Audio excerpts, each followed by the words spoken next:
Welcome to Southern Sense Talk on Rumble. You are going to love Annie the Radio Chickadee Ubelis and her co-host, C.S. Bennett. You'll find them live here on Fridays from 2:30 p.m. to 4 p.m. Eastern Date Time. Check out their website at Southern Sense, as in commonsense.net. It's that easy, southernsense.net. So sit back and relax. They're informative, fun, irreverent, and politically incorrect. You never know where they'll go, but you'll love the journey.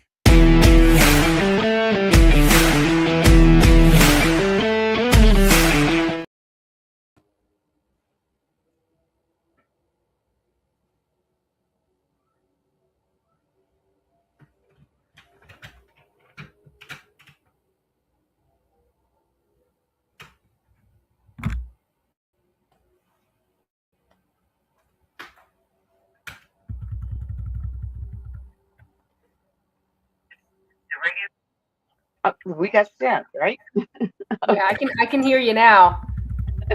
Okay. All right. We've got ourselves an exciting show. We have Mike Arnold, who was supposed to be with us last week, but he ended up stuck in a meeting and he couldn't join us. He's the author of a book called Epicenter, Nigeria Radical Islam and the War for Global Order. It's going to be really interesting with a lot of stuff that's been going on, especially what's going on in Iran. And it's getting really, really heated up. So we're going to have a lot of fun. He's going to be our only guest today. And Hannah, you're going to be talking about some immigration things also during today. So we got ourselves a really, really active show. So have rock and roll time. Yeah, I guess so. Now that I can hear you properly. I think he'll be a great guest, though. Just because we only have one guest doesn't mean it's going to be any less of a show. So I'm excited to get the ball rolling. Well, look what happened last week. We had only one guest show up, and she took over the whole entire show, and it went by so fast that you didn't even realize the show was over until all was said and done. Yep. So you're right, though. There's a lot going on, a lot for us to talk about. Yep. All right. That's all I have to start the show with. It kind of blew everything out of the water. And we also have a dedication to. Yeah, go ahead. Jump in. I think it was 2 days ago we celebrated Earth Day, right? On Wednesday? I believe it was. Yeah, we celebrate these things, these Earth Days, Arbor Days, World Wildlife Day, World Environment Day. And I've noticed this trend where particular political groups who are very active in environmental causes that talk about, green solutions. They put stuff on their house, solar panels. They try to limit their carbon what is it called? Their carbon footprint. Yeah. And I feel like all of that is thrown to the wayside, and it's more so optics over action when it comes to discussing the environmental impacts of immigration and how that looks across the nation, especially in states that share a big border with the U.S. Mexico border. So, for example, Texas makes up almost half of the U.S. Mexico border. Texas is diverse in and of itself with over 10 ecoregions in and of itself. And people, the only time you ever hear anything about immigration and the environment is back in the day when they were trying to stop President Trump from building the wall. It's going to ruin the environment. It's going to ruin the natural fauna, that kind of thing. But no one talks about the impact that mass migration had on the border. No one talks about how diverse of a environment that the border really is. And of course, it's the same at the northern border as well. But, just because the borders are now closed doesn't mean that the impacts, that the ramifications of an open border are gone. And to be fair, it's quite the opposite. And so we at FAIR, I think on Earth Day, we released a little 2-page report talking about the impact in Texas specifically of open borders. And it's insane what we're seeing. Texas has received a lot of immigration, both legal and illegal, right? And so just northeast of Houston, there's a little area. Oh, I say little, it's about 40,000 acres large. It's been dubbed the biggest trailer park in the United States, called Colony Ridge. I don't know if you've heard of it. It's a known hub for cartel activity. They've got drug and sex trafficking, that kind of thing. And what they're doing there is ruining the natural fauna of the Lone Star State, unfortunately. They've been known to dump, back when it was 4 times smaller, Colony Ridge, this trailer park, they dumped 50,000 gallons of sludge into the creek, and they're still continuing to do so. And all it's going to take for Houston's water to be completely contaminated is a really big rainstorm. And so we're seeing things like that, where the cities can't really hold all of the migrants that are coming there. It's also an issue in and of itself with Texas, that a lot of people like to go there because of the lower taxes, because of the homes are being cheaper, but they also have so much mass migration into their state. Dallas-Fort Worth area has about 8.3 million residents. Since 2020, that population has increased by 900,000 people, which is mainly driven by immigration. And because of that, they had prairies out there, prairies as big as 12 million acres that have been reduced to size now about 5,000 acres. And so it's something we're seeing across the nation, but Texas is really a blueprint for what states should be focusing on when it comes to their environment. Florida's had issues as well. They've been trying to kind of backtrack and fix those issues, and they've been wildly successful in doing so. But in Texas, that Blackland prairie that was, over 12 million acres and now is only 5,000 acres. Prairies are great for mitigating drought, for reducing flood risks, and stuff like that.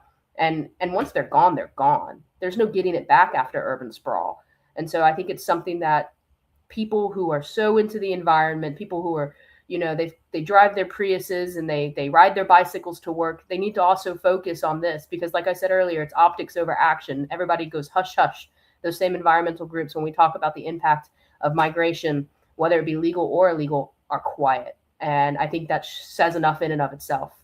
Well, I'm just wondering, with the drug cartels, in that sludge they're dumping, isn't there the chemicals they use to make fentanyl and all the other stuff in there?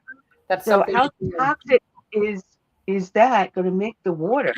And those are things you can't filter out of your home system. Yeah, that's exactly. So how many people are going to die from fentanyl poisoning, and all they did was drink a glass of water? Yeah, I've read a lot of articles. I've written a few articles on the ranchers that are really disgruntled during and after the Biden administration, because they still see the effects. They've got ranches that are so huge. It takes hundreds of men to man them. And so they'll go out and, these ranchers are assigning cowboys the job of trash cleanup. And then they find, these massive marijuana farms on their land, and the chemicals that spill off from growing them. I haven't read anything specifically about fentanyl, but these chemicals are bad. And the trash that they leave behind is also equally just as bad. These animals are ingesting them and dying.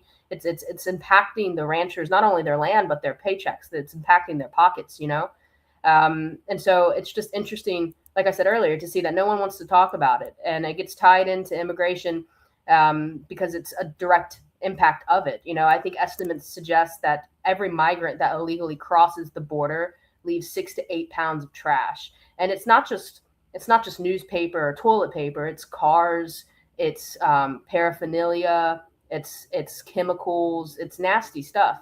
And it's grown in size that there's some areas of Texas that have nicknames because of all the garbage that's there. Like in Brownsville, Texas, not too far from the border, it's been nicknamed the mattress, because it's such a huge pile of trash that no one can do anything with it. And it's kind of in the middle of nowhere. So it's really hard to kind of group people together that have a common goal of cleaning it up, because you're going to have to bring multiple trucks, and it just keeps compounding on itself.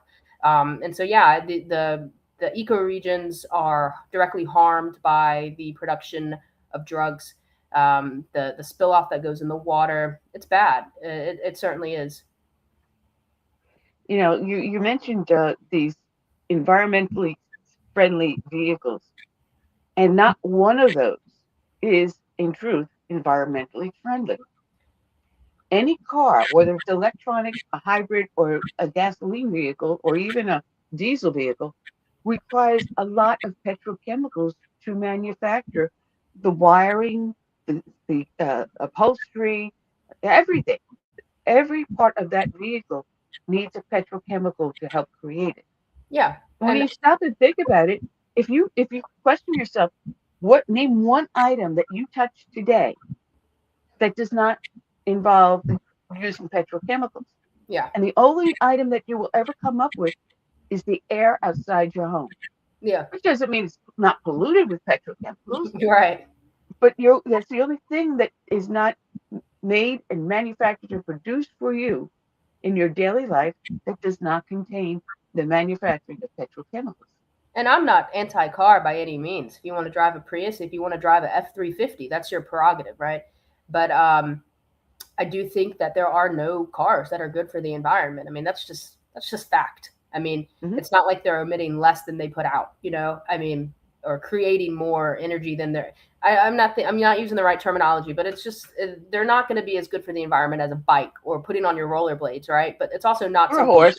Yeah, we're car centric society, and so therefore we use cars, and that's not the conversation I'm trying. That's not the point I'm trying to make. Is Mm. that cars are bad? The point is that mass migration is bad because of urban sprawl. Mass migration is bad because when people come here illegally, they leave trash at the border. They try to go around the points of entry, so they're going off the roads. You know, a lot of Texas has a lot of national parks, like Big Bend National Park. There's been people have found trash in Big Bend. People have found cartel activity. They found marijuana plants. You know, these migrants they leave fires going because it's not a 1-day trip from the Darien Gap to the Mexican border. It takes a long time, right? And so they have to sleep overnight. They have to cook. They have to kill animals. I mean, it's wild. There's been a lot of studies done on the impact that it's had, not only on fauna, but on birds, on small rodents. And, you know, I'm not, you know, someone who's into rodents, but I also think that they have a place in our ecosystem. And so it's interesting to see that no one talks about it on Earth Day. No one talked about it. And except for people like us at FAIR who like to make and drive home the point that migration has an impact. Yeah. And not only that, how many of their fellow travelers have they left dead in the desert? How Oh many of these gosh. are also children that are left Yeah. there because they have no more use for them? It's Yeah. a ticket to get across the border and help smuggle whatever it is they need. Once the kid has no more value outside of human trafficking, the kid has no reason to be around. They There's either dump them, kill them, or sell them. Yeah, there's a few nonprofits that kind of aggregate information and try to identify and provide nationalities for people who are found at the northern or southern border. Obviously, by what they were wearing and what they're doing, they're trying to cross, and so they kind of add up the amount of people who have died trying to cross, and so that's something else that comes with. A closed border is less likely to kill a migrant than an open border because an open border incentivizes them to come, right? A closed border, they know, why am I making this journey through the heat with my children, you know, risking my life with the coyotes, the literal animals, and the cartels, and doing all of this just to know I'm going to be turned away. They're less likely to try, right? That's just pure logic. And so the open border, we did see a higher increase in deaths at both the northern and the southern border because they were incentivized to come. And it's sad that, you know, that's what happened. That was the result. And like I said earlier, just because the border's closed doesn't mean that we don't see the impact of what happened under the previous administration, under the Mayorkas migration machine, what it did to the environment. And, you know, we've got this thing in the Pacific Ocean called the Great Pacific Barrier Patch, Garbage Patch. And it's huge. Estimates suggest that it's like the size of Texas, and it's just floating trash, circular, like in a circular motion in the same area because of the way the currents are. It just stays there and it kind of collects. And there's been people who have gone and endeavored to try and clean it all up. And it's kind of what we've got at the border. If you put all that trash together, it'd probably be just as big as Texas. And so it's insane how much trash we have just floating around, not only in our oceans, but just, you know, at the border as well. And so, like I said, you know, 6 to 8 pounds of trash per migrant. You calculate that and do the math. I'm no mathematician, but we had millions of crossings. It adds up. Yeah. I mean, I remember reporting several years back that the plastic garbage that China literally dumps into the water, Yeah. not into a landfill, but into the water, that's been floating out there for decades. And at that point, they were just a couple of months shy of it hitting the coastline, the western coast. And you would hear up in Washington, Oregon, and finally into California, the trash landing on the beach. So it's not just what we dump, but what other nations dump without any care for the environment whatsoever. Yeah. And yet, we who are conservatives, who they think we are the biggest polluters, are the ones yelling fire. There's smoke, there's fire there. You know, we Yeah. have it with our enemies doing this deliberately because they don't care about the environment whatsoever. And if they can do anything to bother us, they will. And then we have the illegal immigrants who definitely don't care a hoot about us at all, much less the people they're trafficking over the border. And we're the ones saying this is wrong. We've got a problem here. Wake up and smell the coffee. Yeah. I mean, if you've got the gall to cross over illegally and kind of usurp our federal immigration laws, you don't care if you're leaving trash on your journey. That's just the type of person you are, right? That's what I would assume. And you're right. There are a handful, actually, a lot of environmentalists who have dedicated their life, their research, their time, volunteering on top of it to environmental causes. But they all admit that if the United States did everything right, if we didn't have any carbon footprint, if we did, all of these X, Y, and Z and 1, 2, 3, it wouldn't hold a candle. It wouldn't change anything on the global scale because the global reality is that Asian countries, India, they emit so much pollution, whether it be into the waterways or the trash they leave, the amount of plastic they use, the emissions from their vehicles, it all adds up. And so, but those same people also are quick to admit that just because it adds up on the global scale doesn't mean that we shouldn't be doing anything. We can do something to try and mitigate our footprint, to try and, do right by our neighbors, to preserve our land. And I think, it's one thing to say we've got to pick up some trash at the border, and that's an understatement.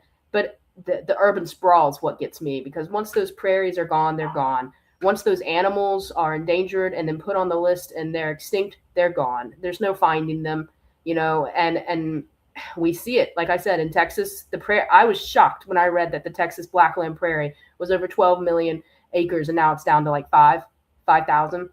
That's insane. We're never going to get that back. And all it is a bunch of townhomes, a bunch of cartel ran colony ridges, like communities that don't care about the environment, don't care about the impact on our sewer system or our natural reservoirs. They don't care about the impact on the grid. How much can our grid actually withstand? I mean, that's a question as old as time. People are saying we're one cyber attack away or 5 million people away from, putting too much pressure on the grid. And what are we going to do then?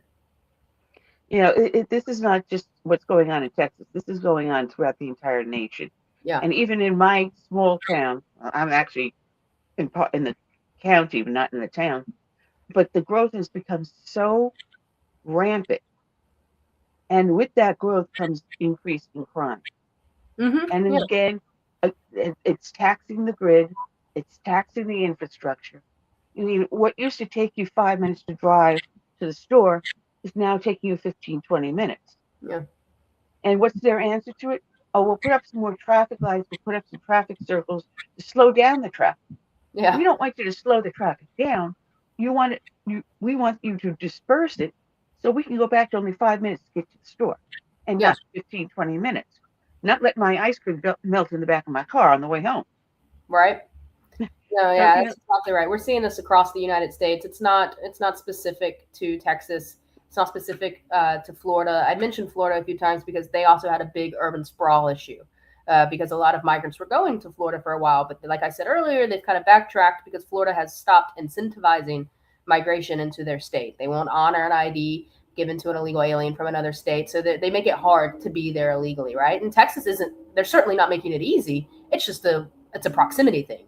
You cross the border, the first state you're going to enter is 9 out of 10 times Texas. And so they've got that against them. The geographic landscape of the border, like I said, over almost half of our U.S.-Mexico border is in Texas alone. And so they've got that working against them. But I do know that there's a lot of commissions bills that have been presented over a year's time, a lot of nonprofits, a lot of groups in Texas that are focused solely on preserving the land that they have and mitigating the impact of migration. And so, but like I said, trash is one thing, but the urban sprawl, we've got to do something. And if we're going to keep maintaining this mentality that we can keep bringing people in, whether it be legally or illegally, then fine. But we got to start building up. We can't keep building out because we're taking away from our natural landscape. And I don't know how far we can build up. I mean, it just comes down to a thing of urban planning at this point. We're losing rural communities. My parents, they live in Sampson County, North Carolina. It's the biggest county in North Carolina, but the least populated. We have more cows than people. And every time I go to visit, maybe 3 or 4 times a year, there's a new gas station out there, which is an indicator of what? More traffic, more people. And I'm like, where are these people coming from? Because, when you think of Sampson County, North Carolina, you think of like Podunk, you're out there in the creek, out there in the sticks, and now it's building up in and of itself. And so we're seeing this all over the United States. I'm sure you're seeing it in South Carolina too. Once very rural areas that would take you 45 minutes to drive out there because you had a great aunt out there or something is now populated. You've got these manufactured homes, these townhomes, and what are we going to do? We're eventually going to run out of space. I mean, we only have so much land. Are we going to start attacking, the Great Plains too? Is there going to be a Walmart and a Buc-ee's in the middle of Wyoming? I mean, when does it stop? Yeah. So it's an issue regardless of migration. I mean, we just have a lot of legal immigrants here too. We have a lot of people who, and it's a great thing to have big families. But like, when does it stop when it comes to how much the United States can actually withstand? What are we going to do with our grid? Neighborhoods are getting huge. They're popping up out of nowhere. And I see it a lot more actually in southern states because people want to leave the blue states because they are compounding upon themselves in a way they can't stand anymore. So they go out to the southern states and then they kind of start doing the same thing and following the same blueprint. And it's like, I thought that's why you left California, Yeah. Well, there's the first saying I learned when we came looking for a home down here was, we don't give a damn how you did it up north. Yeah. But, that's the problem. They're bringing their liberal think down here thinking it will work. And you're coming into a highly Christian, highly conservative area. That's why they call us the Bible Belt. Because you'll see more churches than when you see gas stations. More churches than you'll see bars. And there's a reason for that. But when you have someone moving into the state or illegally entering a state, they take with them whatever they're accustomed to. Instead of melting into the society around you, you turn around and try to change it into what you want it to be. And that's not easy to do. And it's ruffling a lot of feathers. Yeah, that's a great point. Assimilation isn't just for immigrants coming to the United States. It's for people who are migrating within the United States. If you're coming from California to one of the Carolinas or to Tennessee, you have to assimilate into their way of life. Down south is a lot different than out west or a lot different than up north. And so, or even the Midwest. Yeah, there's nuances even between, Tennessee and South Carolina and North Carolina are regionally quite different. And so you have to integrate, you have to assimilate in a way that is beneficial to both parties. And we're not seeing it anymore, regardless if you're an American citizen moving or if you're coming here from another nation. And it's like we see these rallies where people are on U.S. soil reaping the benefits that taxpayers are paying, but you're holding a Mexico flag. Make that make sense, Yeah. So we see or that the Iranian flag, or the Hezbollah flag, or the Palestinian flag. Well, before we go too much further, people know that we start off each and every show with a dedication to a fallen hero. And this is going to go out to Deputy Sheriff Michael Leroy Jimerson of Jackson County Sheriff's Office in Mississippi. His end of watch was Wednesday, April 1st of this year. And here is his dedication. He advised a deputy with a gunshot wound. A gunshot wound to the chest. Jackson County Deputy Michael Jimerson shot and killed in the line of duty as he responded to a disturbance call in the St. Martin area. Tonight, the law enforcement community in mourning and many unanswered questions about why Deputy Jimerson and a 27-year-old woman are both dead. Noah Noble has been on top of this story since early this morning. So, Noah, what have you uncovered since then? Hugh, the coroner's office identified Maylee Ross as the woman who was killed at the Reserve Apartments during last night's shootout with Deputy Michael Jimerson. I found that Ross actually had a criminal record, and we'll dig into that in a moment. Now, when I spoke to Jackson County Sheriff John Ledbetter, he called it a tragedy, and he says there's now a void in the community, a void that simply can't be filled. Mike Jimerson made the ultimate sacrifice.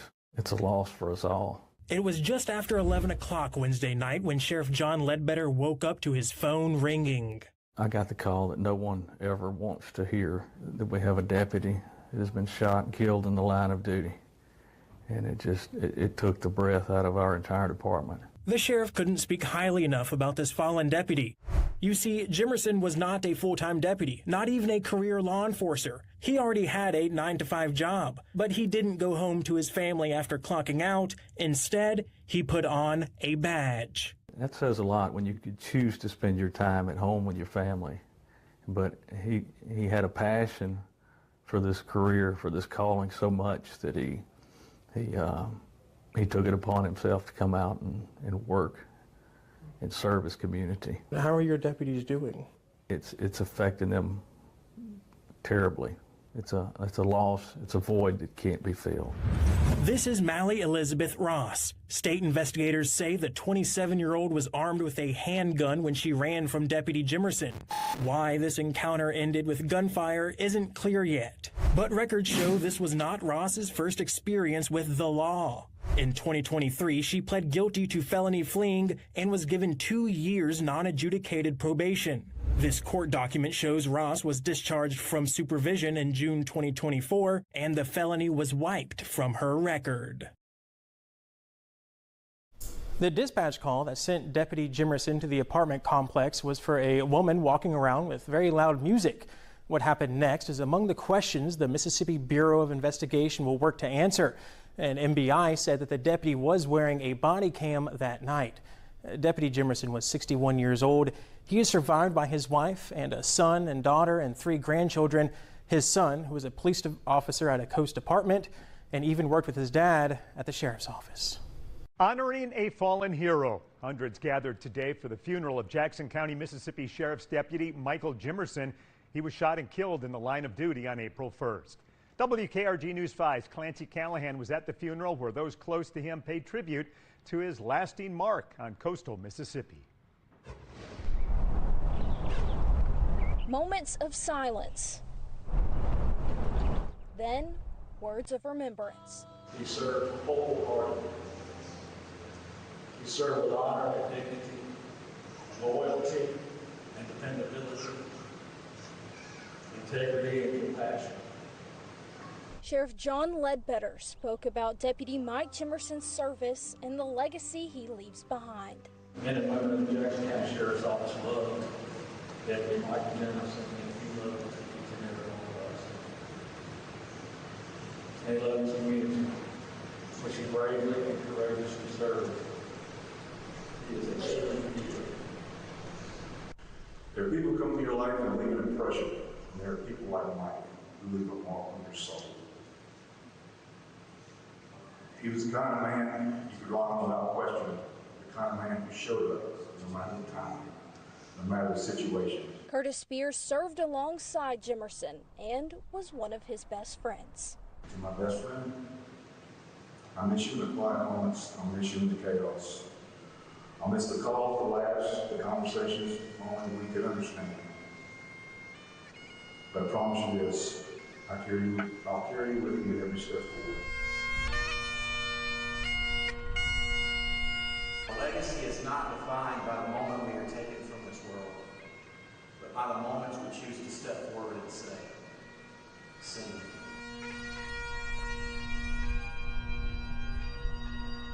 Those are simple words, but they carry a powerful meaning, because that's what a life of service really is. It's a willingness to step forward when it would be easier to step back. It's choosing to go when others cannot or will not. And that is exactly the kind of man Jimerson was. A man who sacrificed his life for the safety of others. In Harrison County, Mississippi, Clancy Callahan, WKRG News 5.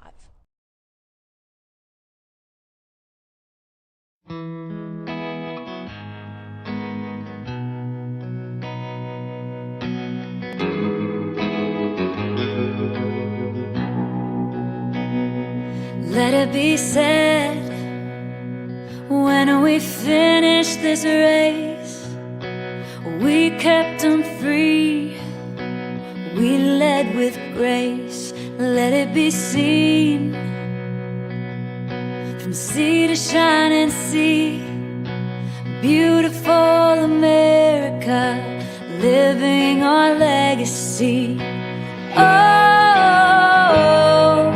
father, mother, sister, brother, oh,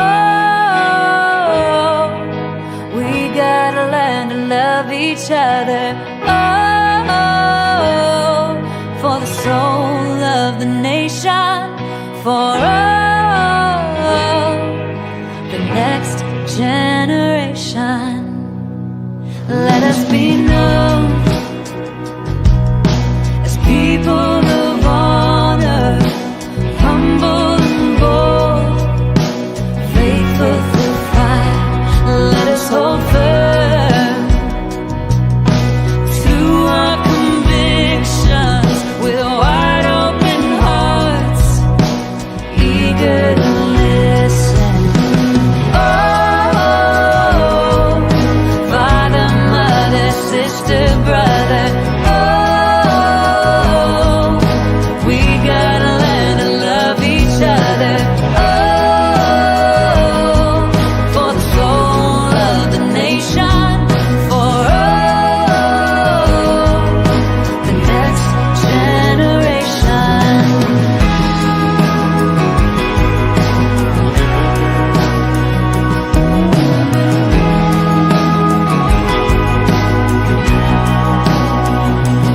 Let us make room, let us reimagine, welcoming voices with true compassion. Let's craft a world with hopes and dreams, challenges known, and those still unseen. Oh,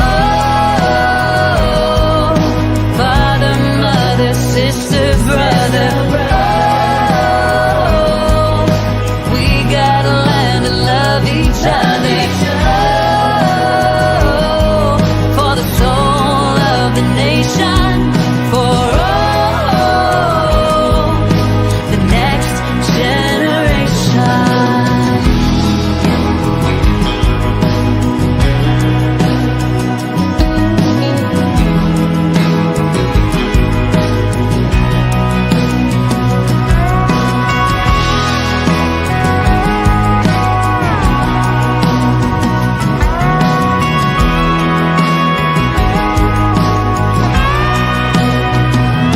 Let us be sure, when our time has come, we gave them hope, we made them strong.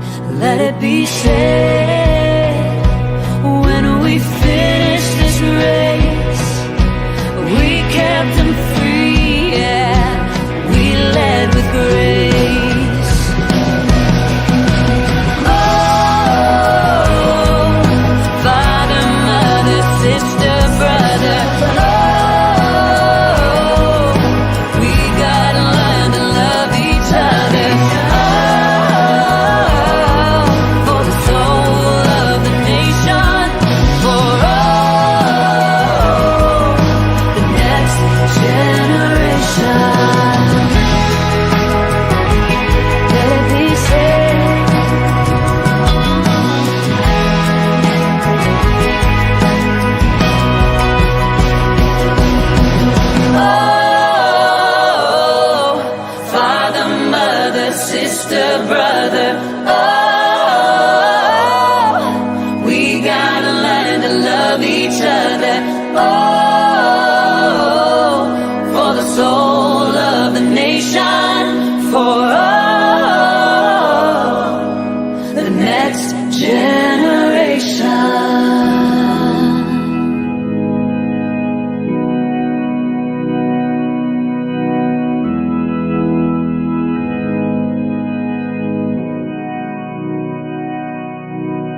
All right, and welcome back to Southern Sense here, live on Facebook, LinkedIn, YouTube, X, Rumble, Substack, and our homepage, which is southernsense.net. We've got patiently waiting in the wings our guest who was supposed to be with us last week, but shame on him, he's with us this week, and we got him all to ourselves, Mike Arnold. How are you doing, Mike? I'm doing good. How are you doing today? Don't even go there. Don't even go there. Hannah got me ranting last night, so yeah. Uh-oh. It's been a couple of tough days. Anyway, you have a great book out called Epicenter, Nigerian Radical Islam and the War for Global Order. But I've been doing shows about radical Islam for years now. We're now into our 16th year as of this June, broadcasting. And Hannah was originally with Heritage Foundation, but she got kidnapped by FAIR. And she's kindly sitting in because my normal co-host is out sick. I think he's just playing hooky. Anyway. He's been sick a while. Yeah. Godspeed to him, though. Yes, absolutely. We say a prayer all the time for him. But this is something that I've been talking about, radical Islam. And you have some individuals here in the United States call themselves good Islam, like Dr. Zuhdi Jasser and a few other people. But Islam is not just in Nigeria or in Iran or Iraq or Saudi Arabia. It is globally. And it is expanding to the point where even in England, people are losing their rights that were granted under English common law and the Magna Carta, where they ended up forming the parliament to give the average citizen a voice in government. Even that is squashing their freedoms there. There's now recently a fight over a pub that's next to a mosque. Well, the pub was there long before the mosque. And how can you go to England without visiting a mosque, a pub? Yeah. Boy, was that a Freudian slip there? Well, it's pretty realistic these days, yeah. And matter of fact, I do get the magazine, The Voice of Martyrs, and it's very telling just how widespread this is and the genocide against Christianity. And we're seeing it even here at home with the attacks on the churches, and recent attacks on the temples of the Jewish people. And New York City has the largest Jewish population in the world. And he's completely ignoring the Christian.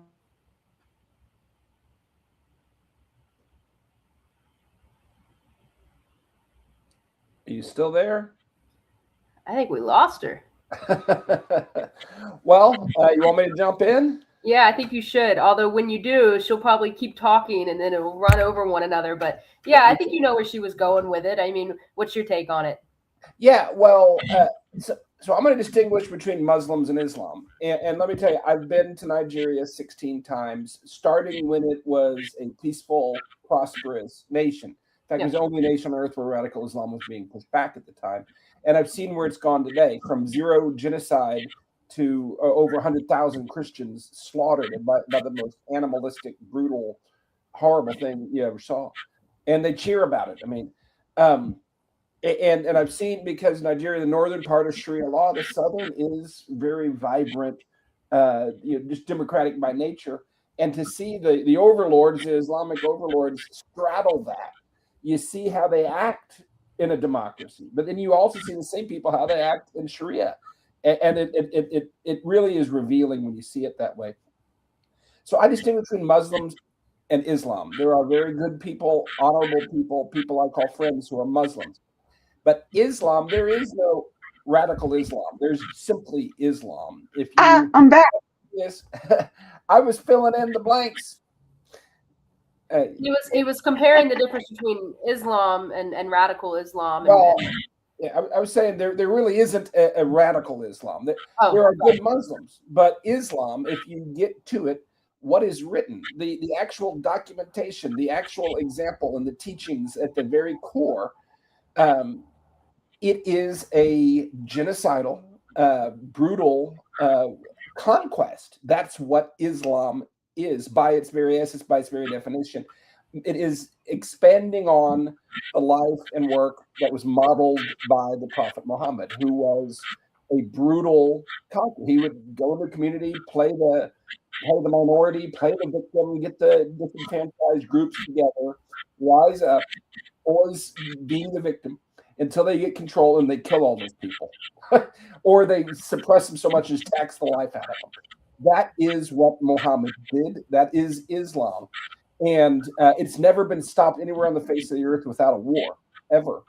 It is just what it is. The peaceful ones, and there are a lot of good people. I run a school for displaced Muslim children in Nigeria.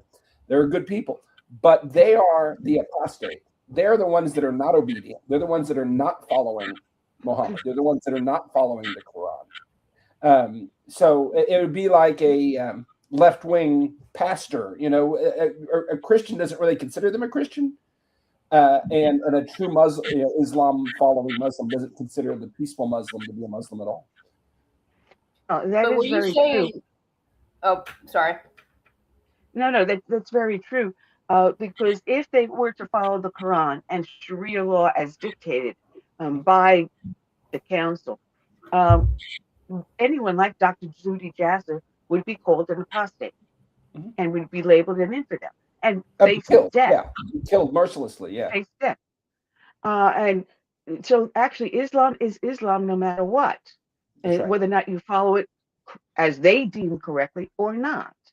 And when I see what's going on, and people are just saying, "Oh, you're Islamophobic," no, I'm not, because I actually sat down and read the Quran from cover to cover. Yeah, I actually went to a meeting.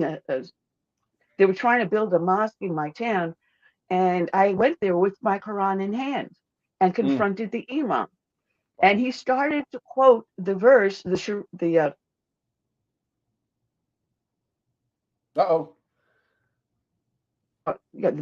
love thy Christian and Jewish neighbor.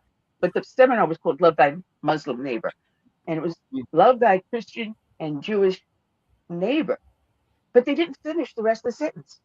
The rest of the sentence goes on and states, before the prophet Muhammad, meaning before Muhammad was born and became your prophet now, it was okay to be friends with the Jews and the Christians.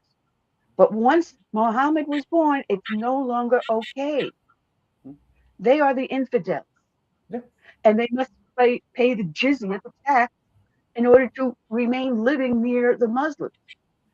They must adhere to Sharia law the same as the Muslims do, even though it conflicts with their Christian beliefs or your Jewish beliefs.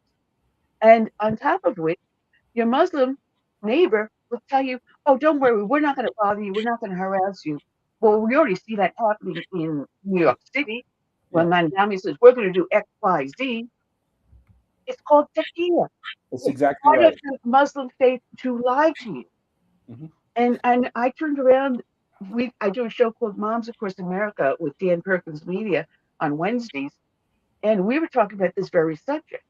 And I said it's perfectly fine for them to use taqiyya in negotiations between Pakistan, Iran, Israel, and the United States. And why is Iran using Pakistan, a Muslim nation, letting another Muslim nation speak for them? So, of course, one lie builds onto another lie, and they make it sound softer and gentler and bring it back to us. It's still taqiyya. They don't mean a single word of it. That's right. That's right. Well, they learn to smile and nod and be charming. Oh, Mandami is very good at that. Yeah, to see how they implement it there.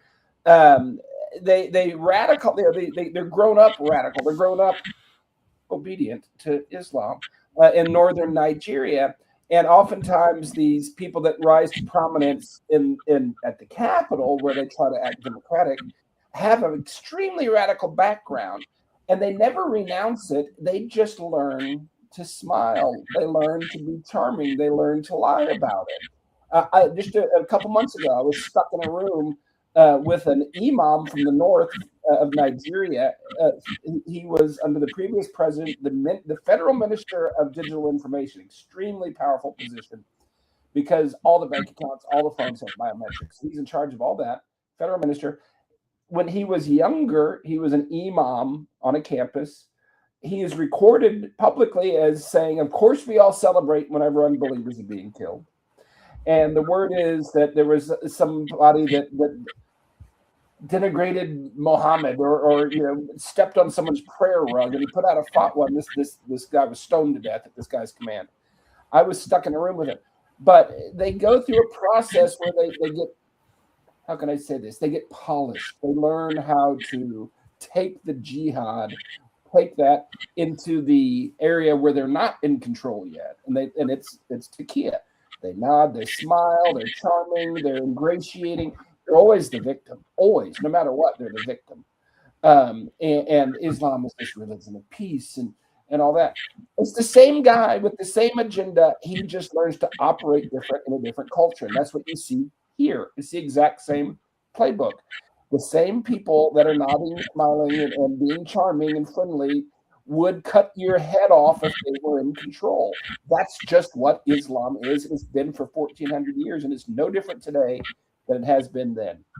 How do we make sense of Mandami's immigration policies when at the core of his religious beliefs, he would probably be acting the opposite way? He wouldn't be so open to immigration and immigrants coming in, but he seems to be okay with it when he's in power. So how do we make sense of that? Well, if you get to choose who the immigrants are. Yeah, no, seriously. That's a big strategy of Islam, is to flood nations that are, oh, you have to welcome immigrants. You have to, and they go in and they take over. They multiply. They stay in their little enclaves. They don't follow the laws. They threaten. They behave with impunity. They beat people. I mean, it's just exactly what's happening in London, of all places. Who would have ever thought in our lifetime, in our world, we'd see London fall? But it is fallen. It is the Islamic state of I mean, it's becoming that. I mean, it's already past the tipping point. That who would have thought? But it can't happen here. Famous last words. Yeah. No, we may see the rise of a second crusade. It's never been stopped on anywhere on earth ever in 1,400 years without a war. I pray there's a way to do it. And I have, I don't believe it's not going to be by might, and it's not going to be by power or politics, but it's going to be, well, Paul was a jihadi when you get down to it, stoning someone to death for blasphemy. That's what they do. And he met Jesus. Jesus had to knock him down and blind him to do it.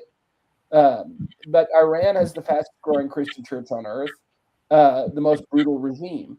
So the hope is really in Jesus. Always has been. And I think we're coming to the point where we realize that's our only hope, because nothing else is going to stop this. Were you saying that southern Nigeria is democratic in a sense? So Nigeria is like a reverse Wakanda, the Marvel fictional, they have this, holographic image of a secular democracy. But their constitution was, first of all, it was written and inflicted by a northern Islamic radical military general dictator. He said, here's the constitution. It mentions Sharia in Islamic terms 165 times. And the entire nation is rigged, gerrymandered, so that the control stays in the north by design. By the caliphate controls, 200-year-old caliphate controls Nigeria. So they have elections and they have all that. And, further south you get, they might have some influence on the local stuff. But as far as the federal control, there's never been a free or fair election in Nigeria, and there never will be under this constitution the way it's constituted. And people think just Nigeria or Sudan, but it's all throughout Africa.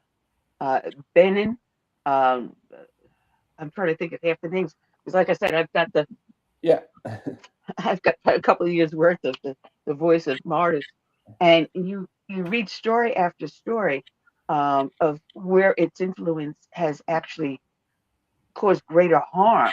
Oh yeah. And yet these Christians are constantly being under attack, and no one really wants to pay attention unless mainstream media picks up on it. Mm-hmm. They don't talk about it. Yeah, here's why Nigeria stands out and why it's important. Nigeria is the 6th largest nation on earth. It is on track to be the 3rd largest nation on earth by 2050. It's a top 5 member of OPEC, so it's a massive oil producing exporter, and it's a high grade crude. They have $1 trillion, $1,000 billion of minerals, and it's the minerals in your phone and in your car, the lithium, the tin, the rare earth elements. $1 trillion. By 2050, 1 in 13 human beings will be Nigerian. They're also expensive by nature. Their movie industry makes more movies a year than Hollywood, and you've watched them, you just don't even know it. You know, they're streaming. And wherever they go on earth, they rise to the top. Nigerians in the United States are among the wealthiest, and they are the most educated group in the United States, Nigerian Americans. And they do it right. They do it with the values that made America great. They're incredible people. They've just been under the stranglehold of this caliphate in cooperation with the international community, funded largely by the Chinese who are looting the minerals. But these people are strangled by this damnable caliphate, this bloodthirsty regime. And when they get their freedom, it'll be an amazing, amazing country. And again, it's on track to be the 3rd largest on earth. So this is in a very important place. What's the timeline looking like for, progression towards democracy there that's not underneath the rule of an old constitution that has Islamic leanings, I guess I could say? It's in the balance now. The Christian region tried to break away. So they got their independence in 1960. The whole thing was a British construct. It was never a country. There was the Northern Sokoto Caliphate, largest pre-colonial empire in Africa, 2.5 million slaves, jihad, the whole thing. That was there in the north when the British took over. And then the South was always industrious and vibrant and entrepreneurial, and they embraced the English and all that and the Christianity. But when they got their independence in 1960, the North asserted total control. The British set it up for the North to have total control so they could keep taking the oil. And in 1967, the South tried to break away, the Republic of Biafra. You never heard about it. As many as 3 to 5 million Nigerians, mostly children, were starved to death. It was a Holocaust almost as big as the Holocaust. And you haven't never heard about it. And that's so the North could retain power. And so the British and the outside could keep taking the oil. This is just a fact. So if they try to break away again, there's a lot in the balance right now. We have an opportunity with Donald Trump in office, if he follows through on his promises, to actually do something great there. But if the world turns away without addressing this now, the backlash, when they realize they can get away with it, the backlash will be absolute. It will become, it's already the epicenter of global terror, according to General Michael Langley, head of AFRICOM. Northern Nigeria is ISIS, Al Qaeda, all of them are headquartered there now. And when they get full control, it will become, terror will be the #1 export. The Old Dominion shooter was radicalized there, the guy the other day. Well, it's in the balance right now. Nigeria will either be a great, amazing ally and bright nation, or it will be the biggest exporter of jihad the world has ever seen. And that's being decided right now. I do remember Biafra. Didn't that give rise to that huge concert, Feed the World? Was that Haiti? No, that would have been Somalia, I think, or Ethiopia. Biafra was it was 1967 to 1970, so it's long over, and it was suppressed. One, it was during the Vietnam War, but the British intentionally backed the North and armed them a blockade of the South that starved all these people to death. That was a British strategy. They called it a tactic. They were shooting down the Red Cross planes. And so the British made sure that nobody heard about this. Yeah. Well, fortunately, it did make its rounds in American media. And I remember the pictures in the evening news, and it was horrendous. As you said, the numbers of children that died was unbelievable, and yet the world turned a blind eye. And if you notice, you mentioned the other countries that followed along with the starvation were also dominated by Islam. Mm-hmm. Yeah, and so I have friends in Great Britain. I've been, traveled through there.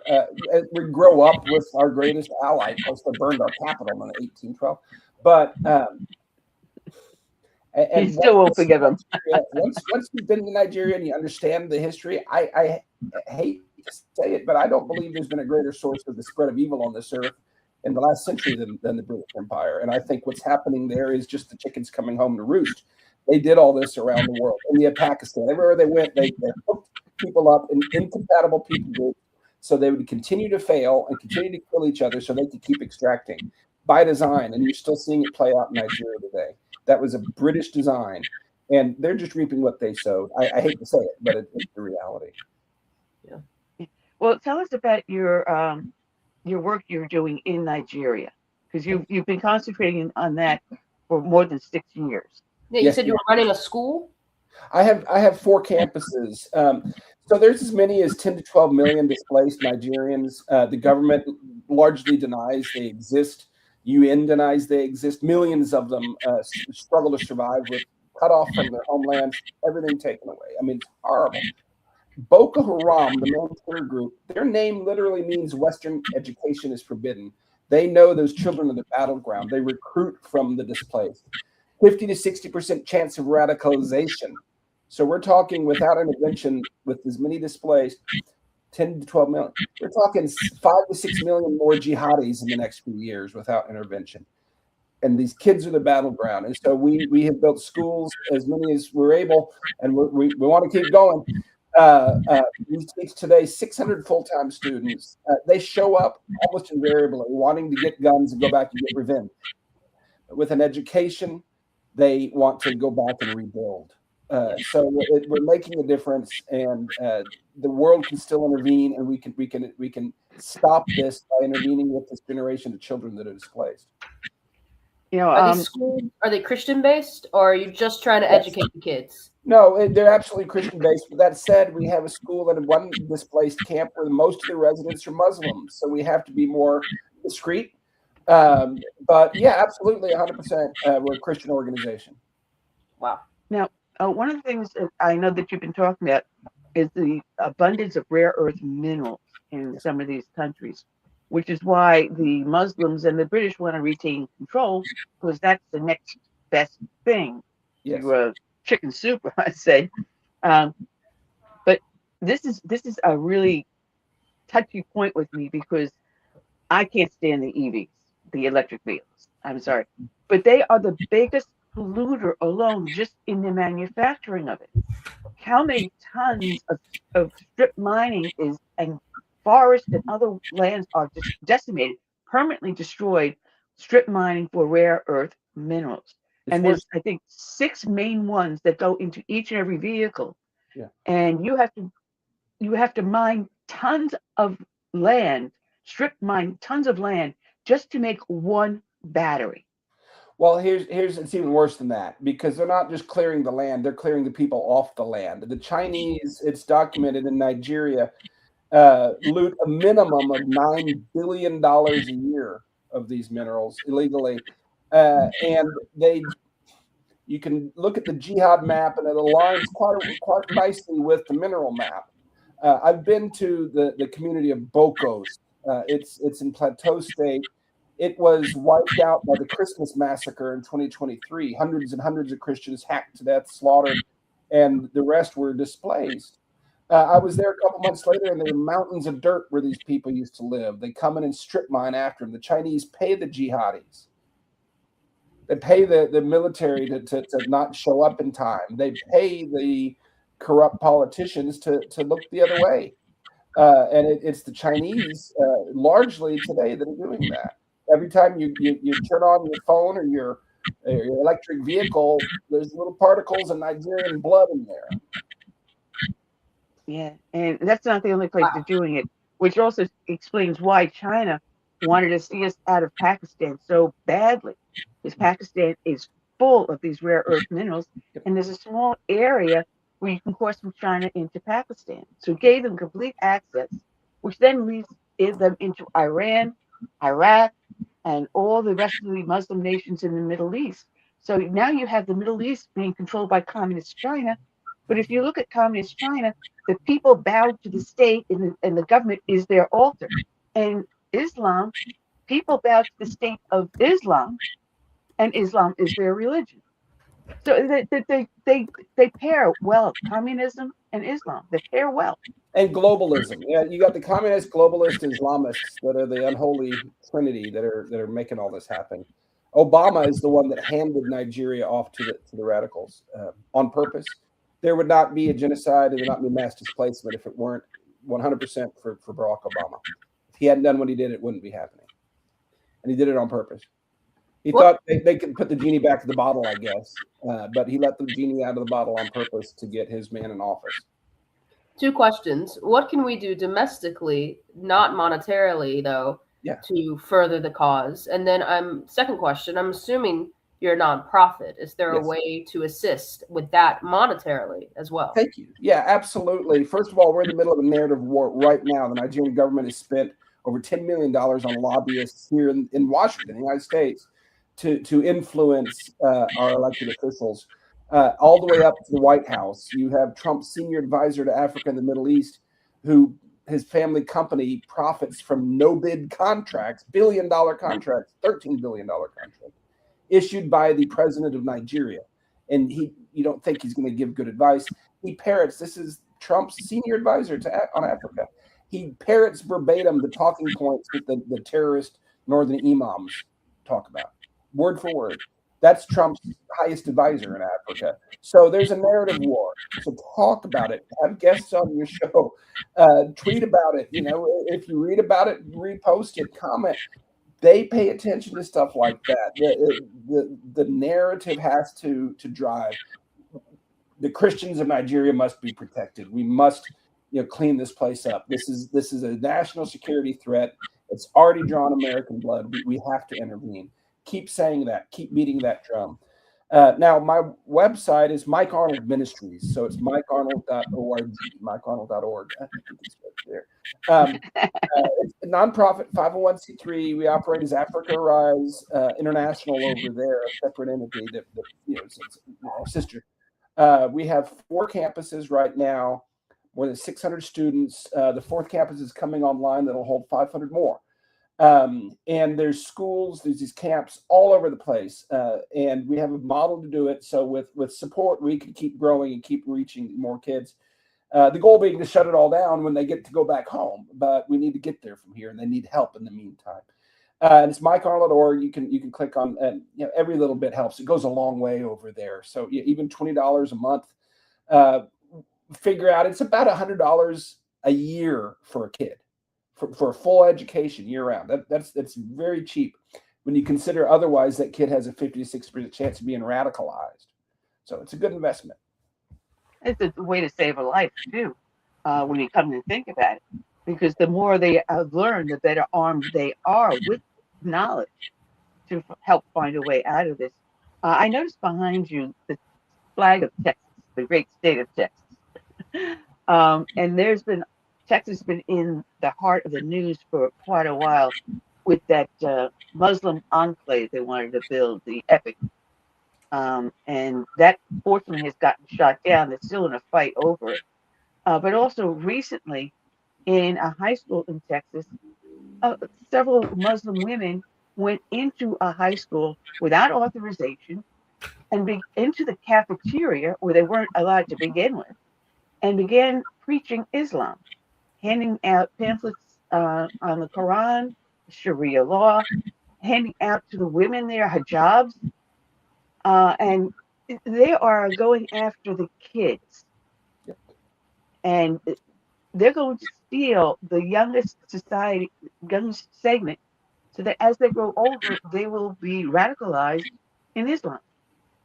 And, it's deeper than that. And I hate to say it, in Texas, Greg Abbott, our governor's biggest donor by far, is a Muslim man.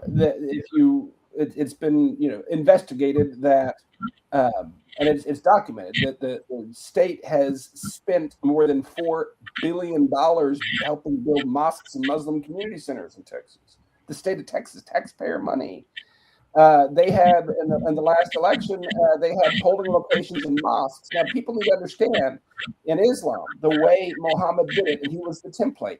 Islam is simply trying to do it the way Muhammad did.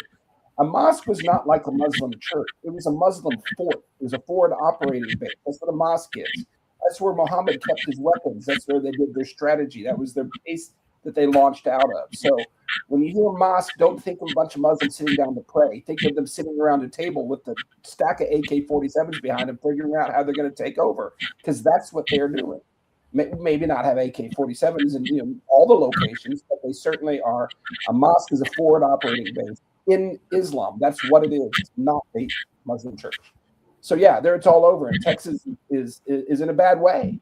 Now, we just had a referendum on the GOP ballot, the primary ballot, passed with, I think, 96 or 97% to ban Sharia in Texas. Now, whether that gets through the legislature, but that's an absolute starting point. Necessity. We can't have Sharia in the United States. It's incompatible with our way of life, incompatible with our Constitution, and is not a religion. It's a different form of government. Yeah, like I said, it is government. Because whatever they say under Sharia law is what your law is. And they had that, there's an investigation going on right now in Texas of a group that is holding trials. They say that they're, what's the word? The counseling individuals and helping them get along better. But no, they're actually invoking Sharia law. And you can't do that here in the United States because the Constitution is the law of the land, not Sharia. Why are they allowing it in Texas? Did Abbott get some kind of? You said that he was his biggest funder. Is it because of that? Is it purely politics and money, and so he's going to allow it? Or why? What do they gain? There's allowed, or did it just start and now they have to stop it? I don't think it was authorized. I don't think it was blessed from above. But once it started, then it's, they're really good at playing victim. They're really good at using people's values and goodness against them. We just want to practice our religion our way. It's just, it's just like a counselor, it's just like an advisor.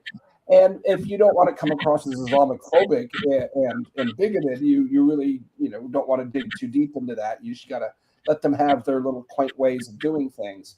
That's the general mindset. That's how it was done in Medina when Muhammad took that over. That's how they did it. It's the same playbook, and it works. It has worked for 1,400 years, never been stopped without a war. We better find out how to stop it now, or we're all toast. And that's not alarmist. That's just after 16 years on the ground in Nigeria, watching people get their heads cut off with axes. And it wasn't always that way. That's only been happening the last 15 years. But how do we stop it? If we've got freedom of religion, how can we legally go about it? It's not a religion. It's an ideology. It's an ideology. It's a different form of government. And by the law, by Constitution, we can ban other forms of government. We can ban other ideologies that are incompatible with our social contract. And it is incompatible. They can be Muslim. They can do their prayers and stuff, but they can't. Islam as a system can be outlawed, and it must be outlawed. Japan's doing a good job of it. Other countries are doing it now. We got to kick them out. We got to. Some of the wealthiest nations on earth are Muslim nations. Why don't they take the refugees? They're not here for help. They're here to take over. Send them back. Exactly. Trump's trying to do it. I'm not. Look. I build schools and refugee camps. I've given my life to serve people, to help others and help the downtrodden. It's not cruel. It's survival to kick these people out. I'm not against them as human beings, but they're trying to take over and kill us, and we have to not allow that. One of the things I observed in New York City is that the Jimerson patrol and the temples themselves. They would turn around and they would have their own law within their religion, but it stayed in the temple. It did not extend outside the doors. And the Jimerson patrol, when they started to step over line and we show up and go, wait a minute, step aside and let us take over. They'd love having that come from a female. But what I'm seeing is that the Muslim community has seen what has happened with the Jimerson patrol. They're imitating it. But what they're not saying is once they have total control of the city, which they do have now under Mondami, you now see I'm trying to think of the rituals and the prayers now in the public square, Times Square of all places. You've never seen the Pope have a service in Times Square. You've never seen any religious service in Times Square, much less outdoor public anywhere, unless it was Easter Sunday in the park. You just didn't see it. And now you're seeing they're bowing down 3 times a day in prayer in the middle of the sidewalk, in the middle of the street. Yep. It's like a boa constrictor. They don't squeeze the mouse or the rabbit to death. They just take every inch they're given until there's nothing left to give, and the rabbit dies. That's just how they do it. How they've done it for 1,400 years. We're not seeing anything new. It's the same playbook. And once you understand it, it's chilling when you see what they're doing here. And go back 10 years, and we're doing it in London. We'll go back 15 years, they were doing it in Nigeria. Look where they are now. We're not immune. Yeah. And what happened throughout Europe with the Muslim invasion, we're seeing that reoccurring. Because even Shakespeare, when he wrote some of his plays, included Muslims into the play just to pacify them. Wow. Cervantes was a prisoner. He was a slave of the Muslim woman until she decided to let him go because he talked to her, I guess, sweetly or whatever else he did to get himself free. And this has been going on, as you said, for 1,600 years. And it's now with a vengeance, which is aided and abetted by the ability to travel faster and social networks. That's right. That's right. We're coming to a showdown, ladies. I appreciate this opportunity. I don't mean to be rude. I was told this would be 30 minutes, and I'm happy to stay a few minutes longer. But I've got another obligation I got to get to. I don't want to leave you guys hanging. No, I'm sure you're a busy man. This has been great. Well, God bless you for all the hard work. People can find you at your name, MikeArnold.org. They can make donations and find out how they can help by going to your website. Thank you so much. My book, Epicenter, Nigeria, Radical Islam and the War for Global Order, speaks to a lot of this. You can find it there. Find it on Amazon at MikeArnold.org. I'd love to come back and continue the conversation. I appreciate you having me. You're always welcome back. Thank you so much. God bless you. God bless. All right, check him out at MikeArnold.org. It was fantastic. And I'm sorry we kept him longer than he expected, but I'm glad we did. He had some great talking. I mean, the two that really stuck with me is, northern Nigeria is their biggest export in the next few years could be terrorism. And then the second thing he said, where every EV has the blood of a Nigerian on it, those are impactful points to make. So it seems like I'm going to have to look at their website. They seem to do great work. So it is a global issue. And with the way that we are with immigration in America, when it comes to the pendulum, how it swings between administrations, if there's a Democrat in office, after Trump, who has the same ideologies as Mondami, what will that look for us? And so it is something we need to start from within. Like he said, just sharing things on social media, talking about it, having guests like him on, and controlling the narrative. That because when I asked the question, how do we stop it if we have freedom of religion? He made the great point that it's a form of government and a religion, and so what we can do is ban their form of government, right? And so he made a great point, and as long as we keep pushing that narrative and explaining that to people, we might be able to get somewhere. I learned a lot today. He was a very interesting guest, very well spoken. Yeah, well, a lot of what he's talking about also directly affects immigration. Because we know that we have a lot of Muslims that have come here illegally. And I think the number was something like around 7,000 we know of for a fact have come from Iran and are here illegal. For the longest time before we are aware of what was going on, a lot of these were coming through South America and Central America, where they would stop and be trained by the drug cartels how to look, act, and speak as if you're Hispanic. Yeah. And when they come across the border, we would find at the border prayer shawls and Qurans being discarded in the desert. So we know Yep. that they've been coming across for decades, and this was going back to the 1980s. Oh yeah. So you're There's talking always about been over people 40 years.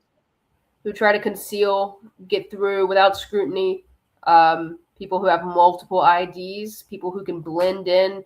It's like, you know, when you go to school to be a spy, that's true. It takes about 7 years to become a proficient spy. But these people get on like this fast track of you know, learning how to integrate into different, you know, if you're a Middle Easterner and you're trying to pass off as Hispanic or something, like they take that 7-year school of integration and they just jam pack it into a study session, and they're wildly successful. They still do that to this day. A lot of nationalities will try to pass off as a different one, you know. So you see it in Asian culture as well. They'll come to the northern border and you know, they'll say that they're not Korean, that they're Chinese, or vice versa. And so yeah, people continue to do that, and it's like it's like they went to spy school, but they crammed session, you know. So but yeah, there's got to be, you know, and like I said earlier, with the pendulum swings with immigration enforcement, but luckily right now the pendulum has swung to the right, no pun intended, and our border is closed, and so there's a lot less of that going on right now. But that's been a wildly popular pathway into the U.S. It's just kind of lying who you are, presenting an ID that's not you, presenting yourself with a family that you're not related to, presenting as a nationality that you're not. And that will likely continue for years, regardless of who's in the White House. Yeah, and add into that mix those that are doing the birthright citizenship. Oh yeah, coming over here, having their child here, and if you're in a certain state and they don't mark who the parents are, what country they're from, now how do you know whether or not they're here illegally, whether or not they're here on a tourist visa or a diplomatic visa? Meaning that they're not under the jurisdiction of the United States, they're under the jurisdiction of whatever country they came from. That's exactly And right. Right now, now, the way it's set up, it doesn't matter, right? They're still No. going to be considered U.S. citizens. now, and at this point, a lot of them are coming of age to vote. Mm-hmm. So a lot of these elections we see by only 8 votes, 80 votes, maybe 1,000. And we're having how many millions we know here illegally but Oh, yeah. can't locate? And how many elections will they turn? Look what they tried in Virginia right now. Oh yeah. Taking away all the red seats and turning them blue. And thankfully, a judge has stopped it, put an injunction on it as they go forward with it to the state Supreme Court and probably to the Supreme Court, where it will be thrown out. Yeah. You know, it's just so blatant. It's blatantly illegal. You know, mass immigration is, some people are in favor of it and they won't say it out loud, but they're in favor of it because it sways elections. You know, when it comes to legal immigration, most Hispanic legal immigrants tend to be nuclear family people. They tend to vote conservatively. They tend to be Christians. People who come here illegally,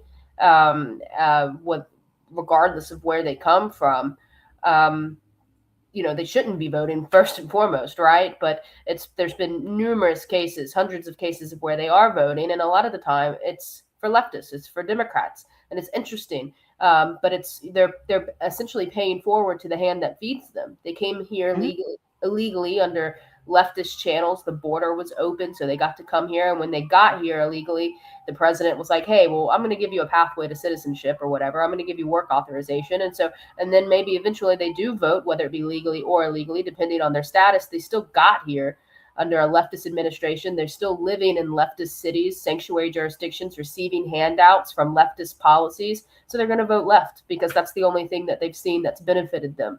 But when that equation is calculated, the person who loses is the American citizen. You know, I mean, they're the ones paying for all these benefits. They're the ones who came here legally. And it's like they're just pushed to the wayside. And it's interesting to see. But yeah, people who tend to be open borders, radicalist, they don't say the quiet part out loud, but they know that it influences elections, not only on the policy scale and how we debate and things like that, but when it comes down to who's actually voting in the state and local elections. Sanctuary jurisdictions aren't allowing illegal aliens to vote because they think they're going to vote against them, right? Yeah. There's a handful of sanctuary jurisdictions out there that allow in state and local and school board elections for illegal aliens to vote, and they're doing that because they know they're going to vote left. Yeah, there was a couple of towns upstate New York that had it. They can't vote in the federal election. But when you go to that voting booth, everything's on one ticket. They don't separate it. So Yeah. how do you stop them from voting in federal elections if everything's on one ticket? Newsflash, you don't. They just do. Yeah, exactly. Yeah. And we're seeing now a lot of these states, you don't need to present actual documentation to get an ID from that state. Oh no. So here we go with the SAVE Act. Well, it's nice that you produced the documentation saying that you're here and that you claim to be a citizen, but show us the actual fact that you are a citizen. That's It's not exactly hard it. to obtain. Yeah. All you do is write to the town hall in the town that you were supposedly born in, and you can get it through the mail. So what? It may cost you $10 or $15 to get it. Big deal. A lot of these sanctuary states, they require that you have some kind of proof that you're a citizen, right? And a lot of the times the proof is just residency and word of mouth. So you'll go there, you're an illegal alien.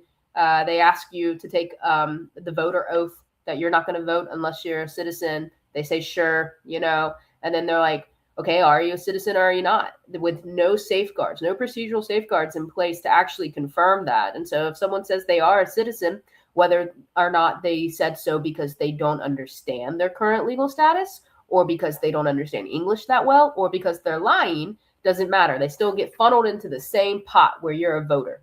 And you just have to prove where you live, basically. You just have to prove residency. You don't have to really prove citizenship status. And then you're a voter. You'll get sent your voter registration card. While they're at it, they're like, hey, let's get you a driver's license and what's your address so we can give you a mail-in ballot. They make it easy, kit, kat, and caboodle. And we're seeing that across, I recently wrote a report on that at FAIR. There was 8 states that were particularly egregious. I spoke to you about it, but it's an issue. There's numerous states across the United States that have at least one of those policies in place. And they all create downstream effects that are negative. But when you combine all 3, it's a very dangerous trifecta. And we're seeing that. And so the SAVE Act it's like a no-brainer. It's like, hey, we need to show that you actually have what's it called? The ID, the Gold Star ID or whatever. What's it called? Oh, the real ID. The one. Yeah. Thank you. I blanked. You got to show a real ID to vote in a federal election. I mean, it seems like a no-brainer. It seems like common sense policy, but common sense isn't that common anymore, and people have nefarious reasons why they want to avoid it. So they don't want to pass it, and they don't want to admit why. But the quiet part is echoing out loud. We know why you don't want it passed. So well, some of the states are now putting into place policies. I don't know if my state has done it. I'm sure they have in some way, and I'm going to have to find out. But if someone moves from another state into our state or a certain state, they will not accept that ID from that one of those states, one of those 8 states. They will not accept it unless it's a real ID. Mm-hmm. Unless they have their actual birth certificate or a real ID or something to prove that they, yes, indeed, are a U.S. citizen. Yeah. And they will not issue you an ID within the state. Therefore, you cannot vote within that state. Yep. That's how it should be. I mean, how do you pronounce it? Reciprocity? Reciprocity? Or whatever? Yep, that's it. I went to speech for my R's, so that's a hard word for me.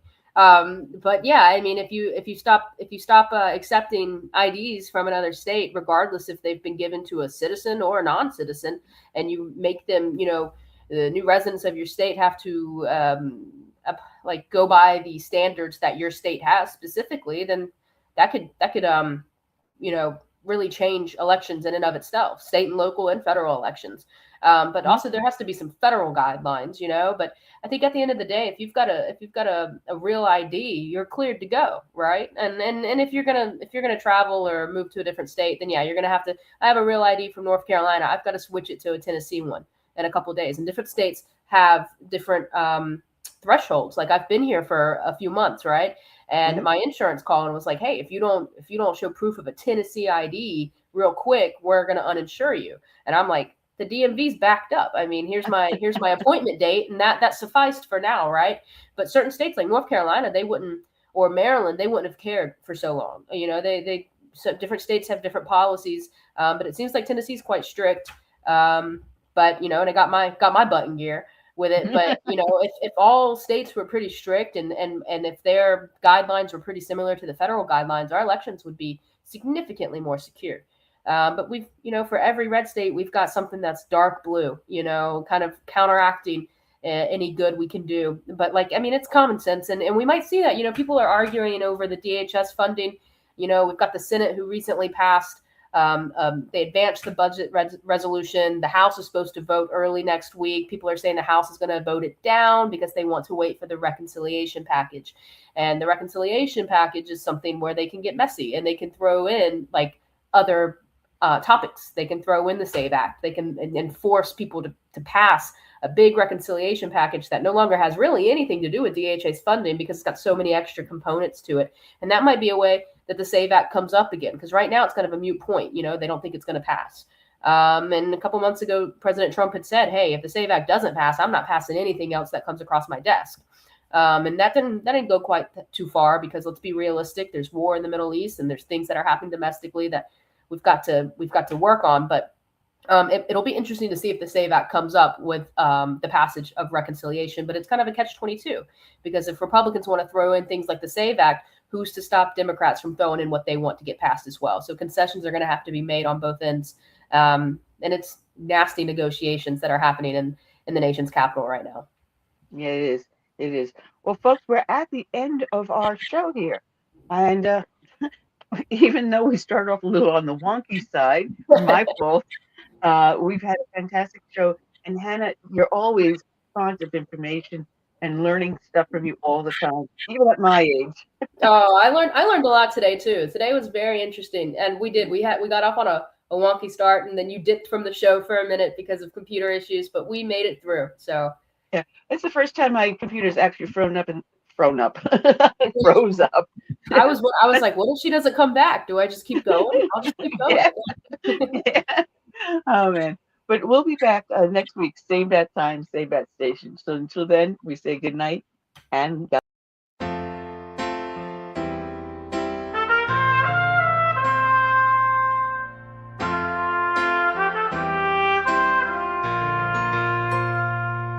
I'm praying for this land I love, America, America, the home of the free.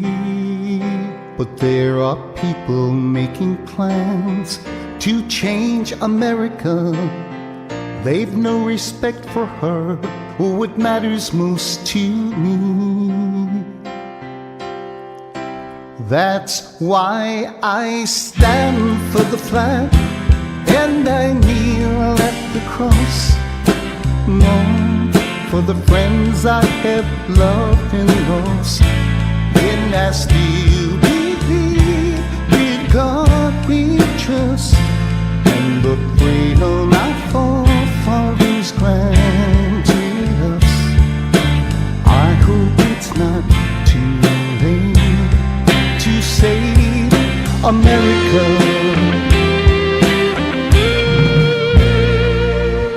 Do you hear our battle cry across America?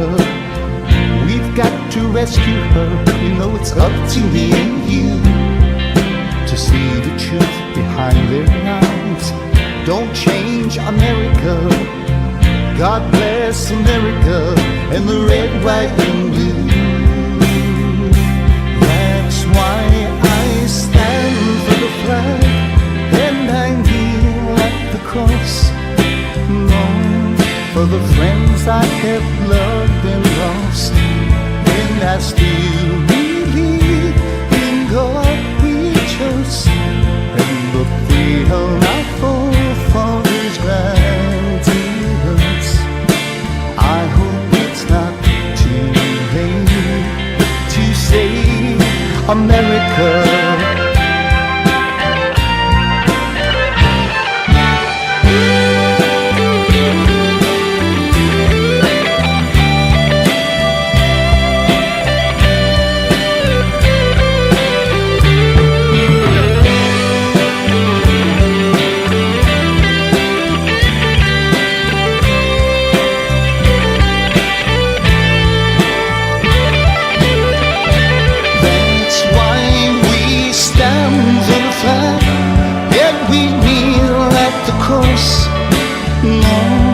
For the friends we have loved often lost, and we still